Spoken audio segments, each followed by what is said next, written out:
Adobe Illustrator is a vector drawing program, which means that artwork you create in Illustrator, like this shape, can be resized and still have crisp edges. But you can also bring raster images, like a photo you take with your phone, into your Illustrator projects. Raster images are made of pixels that are aligned on a grid, and together they form an image. Unlike vector art, images can quickly lose quality when you scale them up or down. In this video, you'll add an image to an Illustrator project, learn about image linking and resizing, as well as cropping an image to remove parts of it. You can open this file from the practice files for this tutorial if you want to follow along. With the document open, to see all the screens in the app design, choose View, Fit All in Window. In Illustrator, when you bring an image into a project, you're placing an image file. To do that, choose File, Place. In the Place dialog box that appears, navigate to the practice files you downloaded to select the image or another image, like a JPEG or PNG for instance, that you have. On Mac, you may need to click this Options button to show this link option. On Windows, you shouldn't need to. Make sure this link option is turned on, which it should be by default. That means that the image you place, Nepal.jpg in this case, will be updated in your Illustrator project anytime you edit the original linked image file in a program like Adobe Photoshop. If you deselect the link option, the image is embedded in the Illustrator project. That means a copy of it is placed in the Illustrator file, and it won't update if you edit the original image file outside of Illustrator. So leave the link option selected and click Place. To place the image in your document, move the pointer around and click somewhere to place the image at its original size. When you place images, you can transform them in a lot of different ways.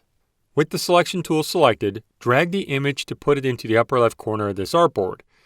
Magenta Smart Guides will show when it's aligned with the artboard. So that the image is behind all of the other content, you'll change its stacking order. In the Properties panel to the right, click the Arrange button and choose Send to Back. The Send to Back command sends it behind all of the other content in the document. You can also easily resize an image you place, but you want to make sure you resize the image without distorting it.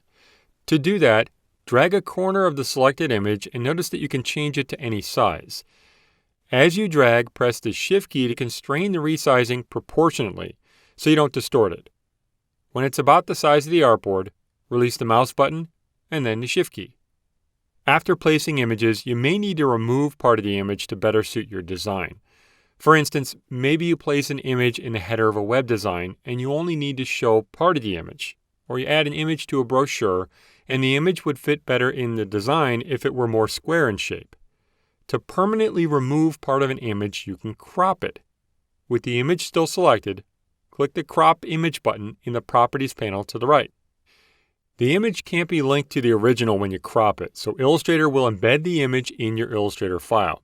That means if you edit the original image in Photoshop, for instance, the image will no longer update in this project. Click OK. Now you can see the crop edge around the image. Come to the bottom middle crop handle here and drag to the edge of the artboard. Do the same for the top handle. Drag to the top of the artboard. When the image looks like you want, click Apply in the Properties panel to the right to permanently delete part of the image. So that you can see the final design, choose Select, Deselect. Being able to place and make some edits to images in Illustrator allow you to create projects that use raster images alongside vector artwork. Whether you're designing a brochure, flyer, web, or app design, adding and transforming your images can help you create uniquely creative designs.